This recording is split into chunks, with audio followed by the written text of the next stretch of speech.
정답은 일본인 여성과 야! 부부인 척했다. 그러면은 나도 맞네. 그 누가 맞는 거죠? 둘 다 맞는 걸로. 저도 일본인 여성한테 여성 주객이었어요. 여성을 도와주는 남자의 멋진 모습. 솔직히 말하면 내 쪽이 가능성이 높아. 왜냐면 사랑하고 애정이 넘치는 연기는 조금 어색할 수 있어. 근데 싸우는 거는 생활 연기란 그렇지, 말이야. 그렇지. 근데 그렇진 않아요. 예. 보충 설명을 드리겠습니다. 예. 기차에 오른 의사 어디에 앉을까 유심히 살폈는데 젊은 일본 여성이 어린아이를 데리고 앉아있는 걸 보고 야. 옆자리에 앉아서 일본어로 말을 걸었다고. 대박이다. 검문하는 일경이 객실 안으로 들어왔지만 그는 어린아이를 가진 젊은 일본인 부부라고 생각을 하고 아무것도 묻지 않고 지나쳤습니다. 남대문역에서도 마찬가지였어요. 주위에 일경들이 쫙 깔려 있었지만 아이를 안고 일본인 아내와 함께 걸어 나오는 의사를 조선인으로 보는 사람 단 한 아무도 명도 없었다. 없지. 아니 그럼 그 일본인 여성분은 섭외가 된 거예요? 아니면 말을 걸어서 그냥 친해지신 거겠죠. 와. 우리도 미남이니까. 그러니까요. 그리고 심지어 아이를 안고 나왔으면 의심을 전혀 안 하죠. 내가 도와드리겠다 뭐 이렇게 얘기를 기질을 발휘하신 거네요, 진짜. 그러니까 얼굴도 얼굴이지만 그 정도면 성격 자체가 그냥 되게 둥글둥글 하시고 하신 거예요. 예. 야, 자 이제 하이라이트로 갑니까 그러면? 자, 이제 그 이튿날이에요. 9월 12일 아침 김익상 의사는 전기공사에 쓰는 기구들을 넣은 가방을 들고 총독부로 향했습니다. 전기 수리공으로 변장을 하신 거죠. 이번엔 당시 의거 상황을 혜원 씨가 김익상 의사, 네. 태주 씨 총독부 헌병, 네. 그리고 정식 씨가 일본 직원 역할 맡아서 보여주십시오. 이번 거사를 꼭 성공시키고 말겠어. 자, 가자. 하이 거기! 어디서 온 누구인가? 아, 전기공사 하러 온 수리공입니다. 들어가게. 드디어 총독부 안으로 들어왔군. 여기가 비서관가?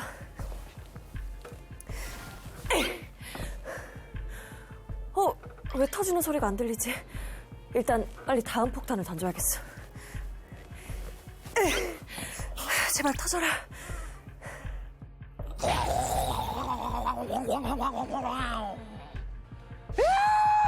폭탄이다! 도망가자! 아부나이! 아부나이! 아부나이? 그러니까 폭탄을 던지고 나서도 그러면 계속 일본인인 척을 하신 거예요? 오. 대박. 그러면 김익상 의사님께서는 다시 북경까지 무사히 돌아가셨어요? 그렇습니다. 김익상 의사는 일본어로 아브나이, 위험하다라고 외치면서 일경과 직원들이 몸을 숨긴 사이에 유유히 총독부를 빠져나왔어요. 되게 약간 성격이 유연한 스타일이신가 보다. 되게 아이디어도 많으시고, 그죠? 아주 그 큰 그릇 태연하시고. 이후에 의사는 한 일본 식당에 숨어들어서 목수의 옷을 훔쳐 입고 만주로 향했습니다. 자, 김익상 의사는 정말 자신이 말한 대로 일주일 만에 북경에 다시 도착했다. 약속 지켰어! 멋있다! 대박이야, 대박이다. 야, 배짱도 있으시고, 대범하시고, 그죠?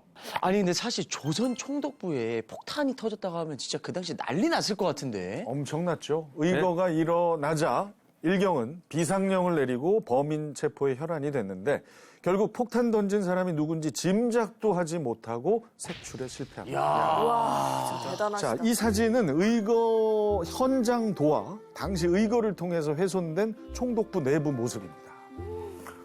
목숨을 걸고 총독부에 잠입해가지고 폭탄을 던졌다는 게 진짜 대단한 것 대단한 같아요. 거죠, 진짜. 일제의 심장 중심부인 총독부의 경비가 한순간에 뚫려서 공격당했다는 사실이 그들에게는 정말 큰 충격을 줬죠. 그리고 일제가 3.1 운동 이후에 펼친 문화통치라는 기만적인 행위와 식민 통치에 대한 조선인들의 저항을 세계에 알린 계기가 됐습니다. 김익상 의사는 일제가 조선 총독부 폭파 의거에도 불구하고 반성하는 기미가 전혀 없자 재차 의거를 결심합니다. 이듬해인 1922년 2월 김익상 의사는 한 소식을 듣게 돼요. 일본 육군 대장 다나카 기이치가 필리핀을 방문한 뒤 3월 28일에 상해로 온다는 보도였어요. 이에 김익상 의사는 크게 기뻐하면서 다나카를 처단하기로 합니다. 이것이 바로 상해 황포탄 의거입니다. 야. 다나카는 일제 군부의 거물이기도 하고요. 평소에 대외 침략 정책을 강력히 주장한 침략주의자였어요. 자, 의열단은 논의 끝에 명사수로 알려진 오성윤 의사가 제1선에서 그리고 김익상 의사 제2선 그리고 이종암 의사는 3선에서 순차적으로 권총과 폭탄으로 다나카를 암살하기로 결심합니다. 아, 긴장돼요. 아, 거사는 성공했나요? 자, 1922년 3월 28일 황포탄 부두에 도착한 다나카. 배에서 내리자 오성윤 의사가 권총을 발사합니다. 일선에서. 그런데 외국인 여성이 그 앞을 막아서 총탄이 그 여성에게 명중됩니다. 아이고. 이렇게. 자, 계속해서 김익상 의사가 권총으로 2발의 총탄을 발사했지만 모자만 꿰뚫고 지나갑니다. 그래서 다시 폭탄을 던졌는데 폭발이 되지 않아요. 자, 이제 3선이죠. 마지막으로 이종암 의사가 다나카가 탄 자동차에 폭탄을 던졌는데 이게 또 바로 터지질 않아서 이 황포탄의 이거는 결국 실패하고 맙니다. 그러면은 실패를 하고 세 분은 어떻게 체포가 됐나요, 현장에서? 자, 오성윤 의사는 현장에서 체포가 됐고요. 김익상 의사는 피신 중에 중국 순경에게 붙잡히고 맙니다. 중국 순경이 의사에게 달려들 때 김익상 의사 총탄 한 발을 발사를 했는데요. 순경을 향해서 쏜 게 아니라 하늘을 향해서 발사했습니다. 아니 지금 잡히게 생겼는데 왜 순경에게 안 쏘고 하늘에다가 총을 쏴요? 김익상 의사는 그 이유를 재판장에서 이렇게 말합니다. 우리에게 아무 관계도 없는 중국인을 죽일 필요는 없고 오직 위협을 하기 위하여 쏜 것이오. 예, 이렇게 말한 김 의사 손가락으로 빵빵 총쏜 흉내를 내시며 웃었다고 합니다. 네.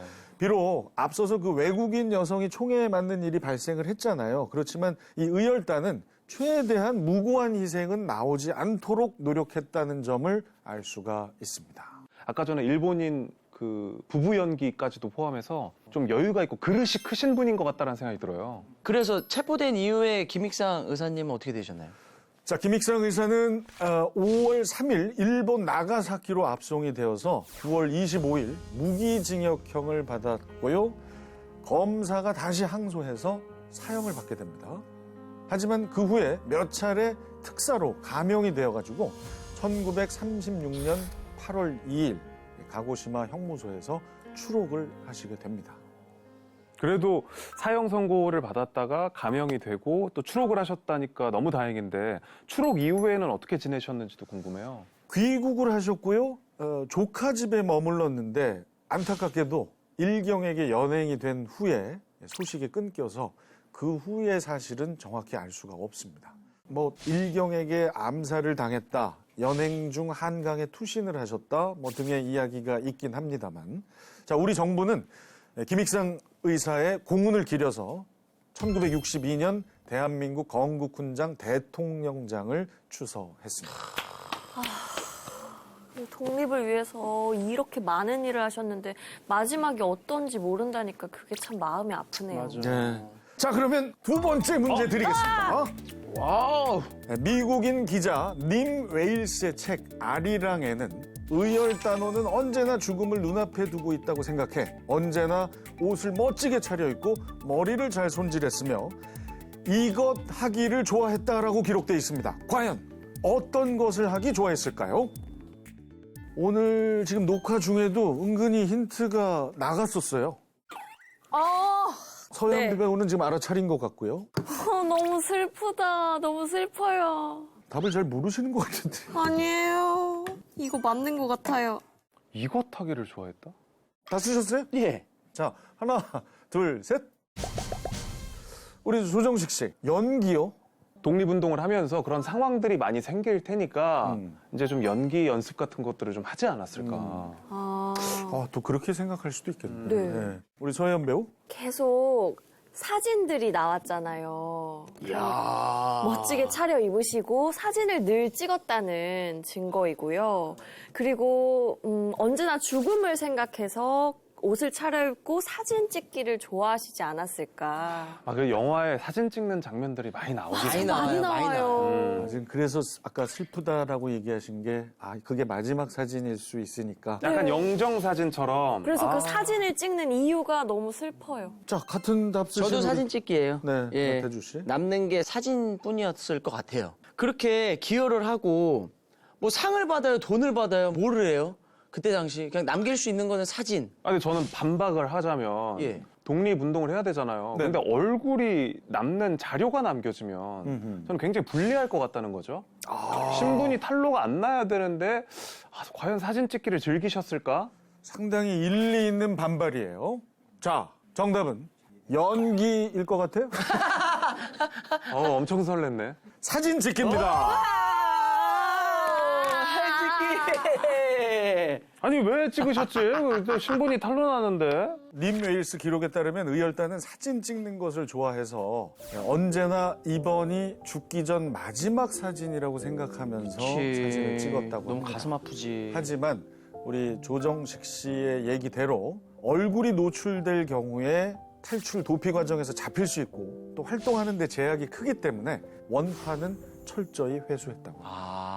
저랑 뭐 선생님은 기억에 선명할 텐데 조선 총독부리 시원하게 무너뜨렸잖아요. 김영삼 정부 처음에 들어왔을 때. 네네. 참 하늘에서 보시면서 얼마나 시원하셨을까 저는 좀 그 생각이 들어요. 그렇습니다. 방금 얘기하신 그 김영삼 정부의 역사 바로 세우기 작업 중에 대표가 바로 조선 총독부 건물 철거입니다. 기억 안 나죠? 생중계를 했다고. 알죠. 조선 총독부 탁 무너지는 거를 여기 있는 계신 분들이 다 봤다고. 자, 이렇게 되면은 이번 문제도 마치신 우리 서혜연 배우가 2점으로 단독 선두로 달려나갑니다.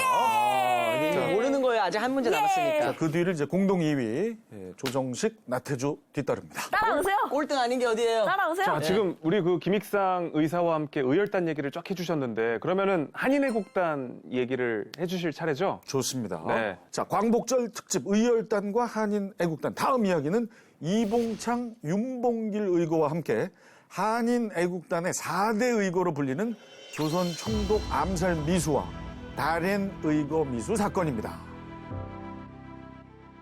이 조선 총독 암살을 시도했다. 이 어마어마함에 비해서는 많이 알려지진 않은 것 같아요. 그러니까 저는 저 다롄 의거도 처음 들어봐요. 네. 이게 안타깝게도 두 의거 모두 실패로 돌아갔기 때문에 많이 알려지지 않은 것 같아요.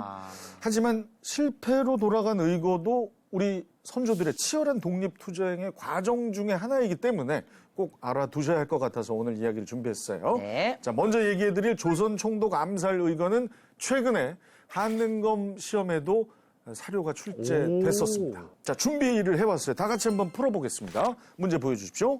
따끈따끈한 문제죠. 73회 문제입니다. 그리고 배점도 2점이니까 괜찮은 문제죠.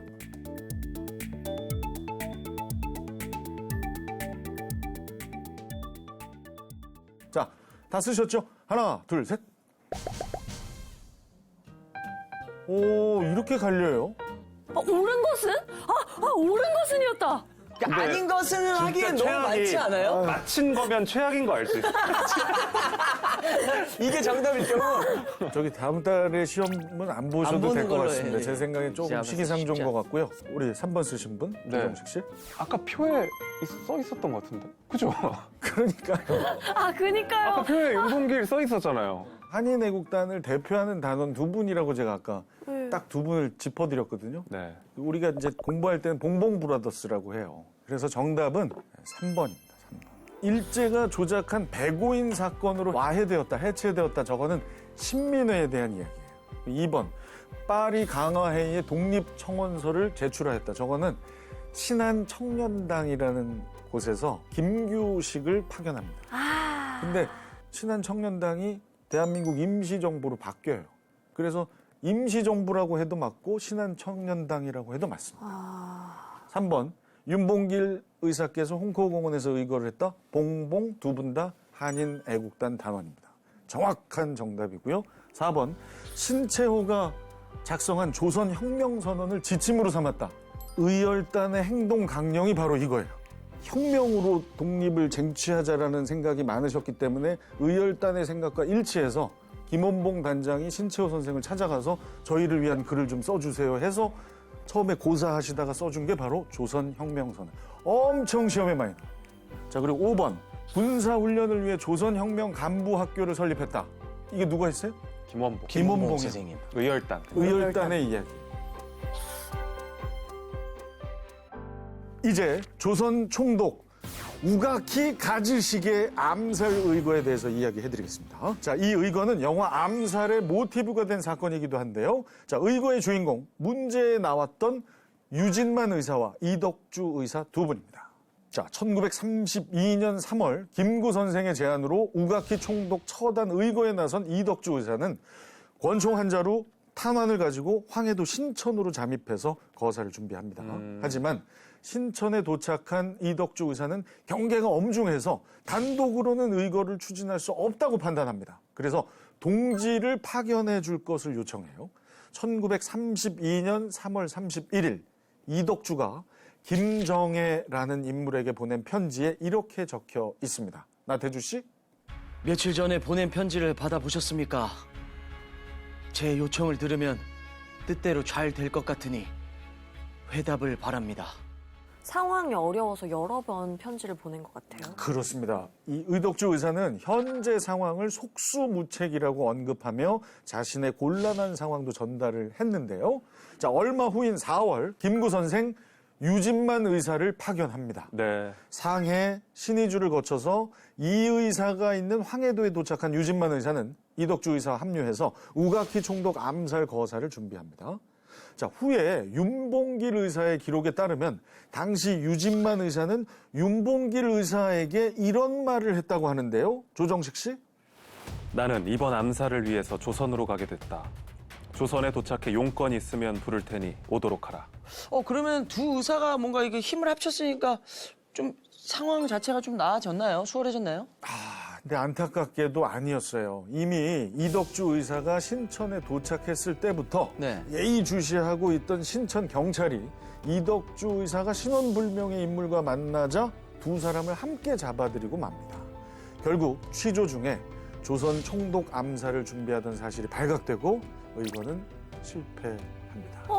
그 준비된 총을 꺼내보지도 못하고 실패했어요. 야, 너무 아쉽겠는데. 두 의사는 1932년 7월 해주지방법원에서 각각 징역 6년, 7년형을 받아서 옥고를 치러야 했는데 이덕주 의사는 1935년 12월 해주형무소에서 옥사한 것으로 알려졌습니다. 광복이 되는 거를 못 보시고 돌아가셨네요. 참. 그러면 쌤, 다른 의거는 어떤 의거였어요? 맞아요. 1931년 일제가 일으킨 만주사변에 반발한 중국이 국제연맹에 제소한 일이 있었는데요.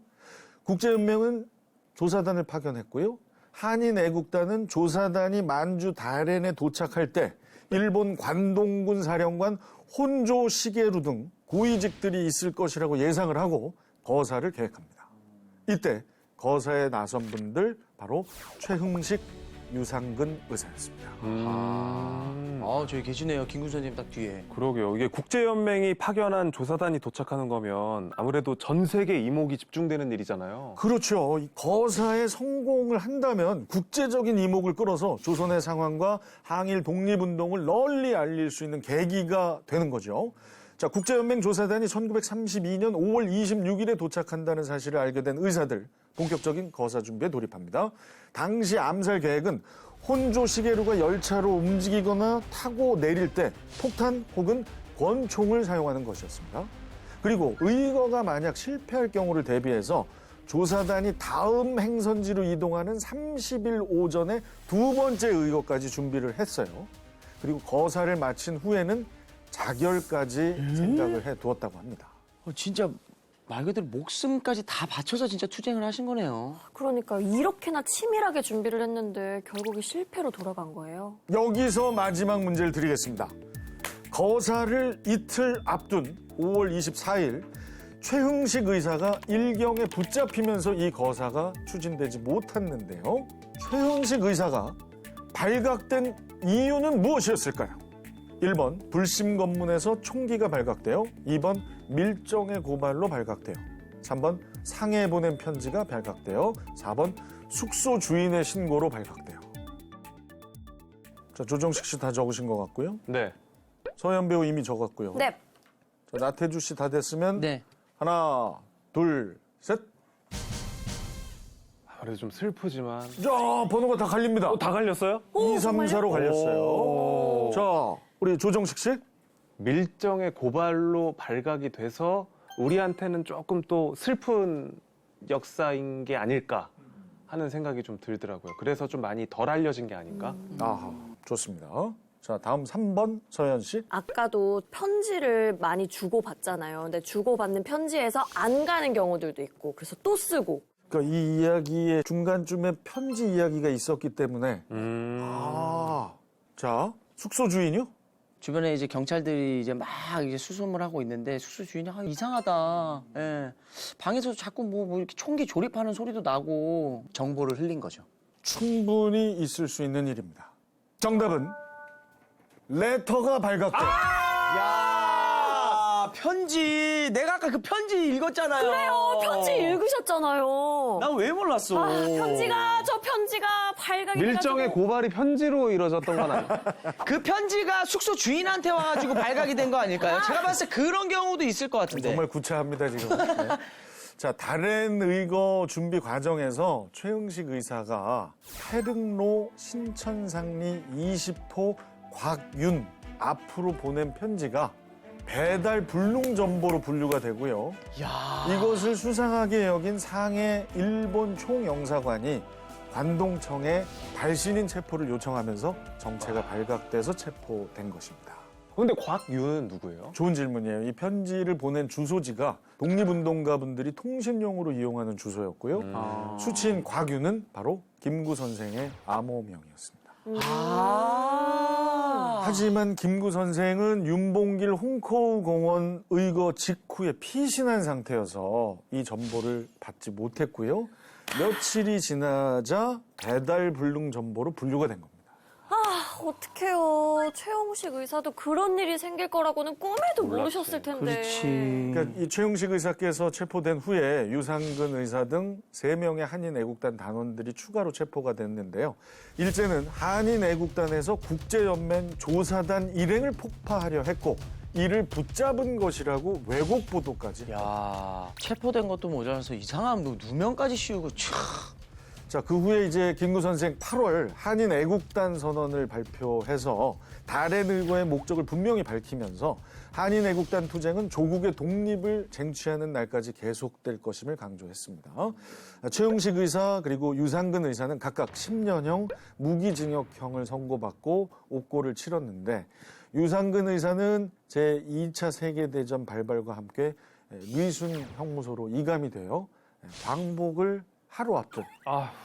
참 너무나 가슴 아픈 이게 무슨 일이야? 이게 무슨 일이에요, 진짜? 1945년 8월 14일에 순국하셨습니다. 딱 하루만 더 사셨으면은 그 기쁨을 같이 그러니까요. 나누실 수 있었을 텐데 너무 아쉽습니다. 자, 참 너무 가슴 아픈 이야기를 계속해 드렸는데 아까 상하이 홍콩 공원 의거 후에 예. 김구 선생이 피신을 하셨기 때문에 정보를 수치 못했다고 그랬잖아요. 네. 왜 피신하셨는지 아세요? 대한민국 임시정부가 상하이에 계속 있을 수 없었던 이유가 바로 윤봉길 의사의 홍콩 공원 의거입니다. 일제가 가만히 있지 않은 거예요. 상해를 샅샅이 이제 뒤지면서 그 배우가 누군지를 밝혀냈고 더 이상 대한민국 임시정부는 상해에 있을 수 없던 거예요. 그래서 그때부터 항광충, 항저우, 광저우, 충칭 이동을 시작합니다. 꼭 기억하십시오. 네. 자, 오늘 퀴즈를 정리해 드리겠습니다. 만점으로 3점으로 서영 배우가 우승입니다. 자, 근데 오늘 선물은 사실 저도 몰라요. 이 제작진이 비밀리에 준비를 하셨다고 그랬거든요. 진짜요? 그러니까 한번 왜 이렇게 볼까요? 많아요? 뭐야? 네 개씩이나 네 개요? 주시네요. 우리 나눠주려고? 우와, 이거 뭐예요? 이거. 뭐야? 우와. 광복절을 기념해서 오늘 전원에게 다 선물을 준비했어요.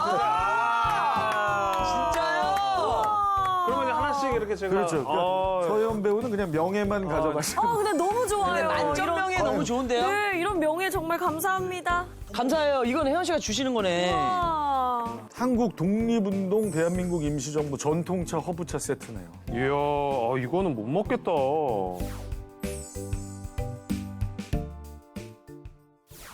올해가 광복 80주년을 맞은 해입니다. 여러 단체에서 독립 영웅들을 기리는 전시나 행사를 많이 개최한다고 하니까 꼭 방문하셔서 그분들의 숭고한 정신을 되돌아보는 시간 가졌으면 합니다. 네, 우리 동네 숨겨진 역사 이야기는 다음 시간에도 계속됩니다. 히스토리 야!